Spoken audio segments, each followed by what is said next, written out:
Mrembo Chidimma Adetshina ameendelea kukabiliwa na presha nchini Afrika Kusini baada ya Jumatano hii waandamanaji kukusanyika nje ya mahakama ya mkoa wa Cape Town wakitaka aondoke nchini humo, wakati kesi inayohusu hadhi yake ya uhamiaji ikiendelea. Wafuasi wa vuguvugu la March and March walikusanyika nje ya mahakama Jumatano, Agosti 19, wakiimba na kupaza sauti, baadhi wakisema Chidimma go home.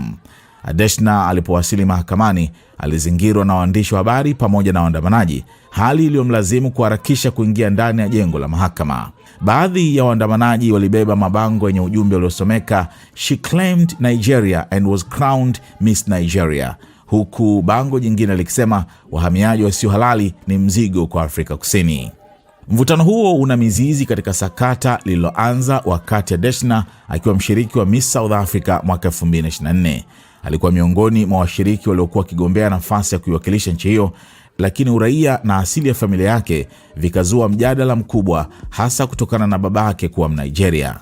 Baadaye alijiondoa katika Miss South Africa na kushiriki Miss Universe Nigeria, ambako alishinda na kupata nafasi ya kuwakilisha Nigeria katika Miss Universe. Hatua hiyo iliendelea kuwa sehemu ya mjadala kuhusu utambulisho na uraia wake nchini Afrika Kusini. Mgogoro huo ulifikia hatua nyingine Juni 2026 baada ya Adetshina kukamatwa kufuatia madai ya mamlaka za Afrika Kusini kwamba aliingia nchini kupitia mpaka wa Lebombo akitokea Msumbiji, licha kuwa ametangazwa awali kuwa mtu aliyepigwa marufuku kuingia nchini humo.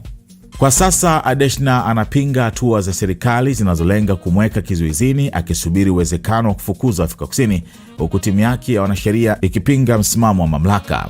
Mahakama ya mkoa wa Cape Town ilikuwa ikitarajiwa kutoa uamuzi kuhusu ombi la idara ya mambo ya ndani la kutaka Adetshina azuiliwe akisubiri kufukuzwa. Hata hivyo, hakimu Jane Korane amesema haiwezi kutoa uamuzi huo wakati kuna shauri linalohusiana na hadhi ya uraia wake linalosubiri kuamliwa katika mahakama kuu ya Western Cape. Kutokana na hilo, kesi katika mahakama ya mkoa imeahirishwa hadi Februari 2027, wakati ikisubiri kujua hatua itakayokuwa imefikiwa katika shauri la mahakama kuu. Akizungumza baada ya kutoka mahakamani, Adetshina amesema anaamini ametendewa isivyo haki na kulengwa, huku akisisitiza kuwa alizaliwa Afrika Kusini na ametumia njia halali za kisheria kutaka swala la hadhi na uraia wake liamuliwe. Ametoa wito kwa wananchi kutoruhusu chuki dhidi ya wageni na taarifa potofu kuamua namna watu wanavyotendewa, akisema ataendelea kuheshimu taratibu za kisheria na kupigania haki yake kupitia mahakama. Sakata la Adetshina limeendelea kuvutia hisia kubwa Afrika Kusini na Nigeria, likichanganya masuala ya uraia, uhamiaji, chuki dhidi ya wageni na utambulisho wa kitaifa.